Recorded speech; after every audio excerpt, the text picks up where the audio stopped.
this is Richard Hayzler, proud principal of Pequannock Valley School, a grade 6 through 8 school in Pompton Plains, New Jersey, as part of the Pequannock Township School District.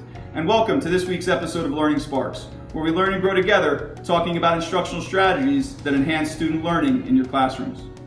As I thought about what I'd like to talk about in this week's episode of Learning Sparks this week, I was inspired by one of the lessons that I walked into as I was doing walkthroughs.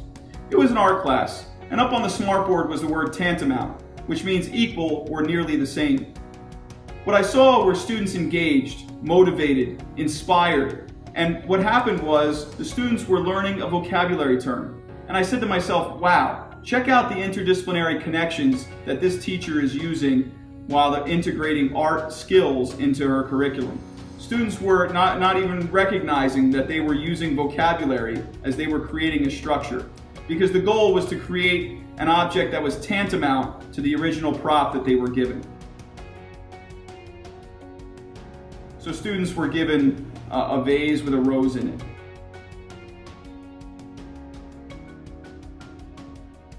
Some students had to design a pinwheel. Some students had to design a hoe, a gardening hoe, using cardboard, wire, string. There were a variety of different things that the students were given. And every time I heard students collaborating, they were using that vocabulary term. And I thought it was a great way to integrate language arts into her art classroom. So a great job done by Mrs. Chavarella in her art class this week. And as I thought more about interdisciplinary learning and the power that it has to spark student learning in a classroom, I thought it would be a great idea to share some of the benefits of interdisciplinary learning. First of all, interdisciplinary learning can be highly motivational to students when they're given the opportunity to draw connections to real-world experiences. It was great using this example in the art class to see students using material to be creative and to use props that they may see in their everyday lives. So they were bringing connection to their art skills that they were learning. Another benefit to interdisciplinary learning is that topics are covered in more detail, and you can look at things from different perspectives. Social studies and language arts very often pair well together when you're thinking about interdisciplinary learning, or math and science. And so when you can draw connections between the two, the students understand things better, and it's easier for the teacher to engage the students in the learning. Another reason why interdisciplinary learning can be beneficial is that it helps develop critical thinking skills when the students are looking at different perspectives. They start to draw those connections and begin to think in ways in which they're learning about something in social studies that can be brought into language arts, or the writing skills that can be brought into a history essay as they learn and grow in that classroom. Interdisciplinary learning increases creativity.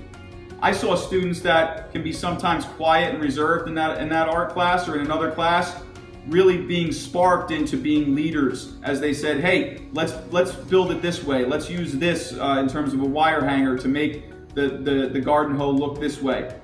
The way the students use paper to design the rows. It was extremely creative, and it was great to see students take on leadership roles that might not normally lead in other classrooms. And then lastly, interdisciplinary learning offers those transferable skills to be utilized more often. Skills like research skills, creativity skills, critical thinking skills, all vital to student learning in a classroom. But interdisciplinary learning cannot just happen. There are things that are required to make sure that it's used effectively. Number one, you have to have increased collaboration by teachers. Teachers need to be given time to work with each other, to lesson plan together, and to think about ways where they can integrate content. And that leads into having and making sure that curriculum planning is in place, where there may be units within math and science that are paired together, where teachers could even co-teach and develop lessons where students are drawing those connections. Another thing that's important to interdisciplinary learning is that the teachers are creative.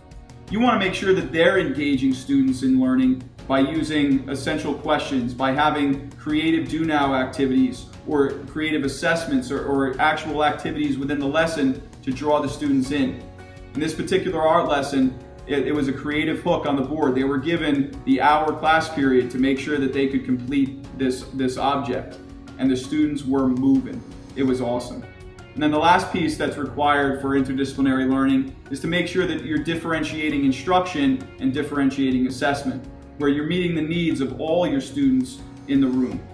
Maybe not just as a group, but your individual learners as well. Because you want to spark student learning in the classrooms. And if we can draw the disciplines together, you not only make your individual classroom better, but you make your school better as a whole. So consider using interdisciplinary learning in your classrooms and in your schools.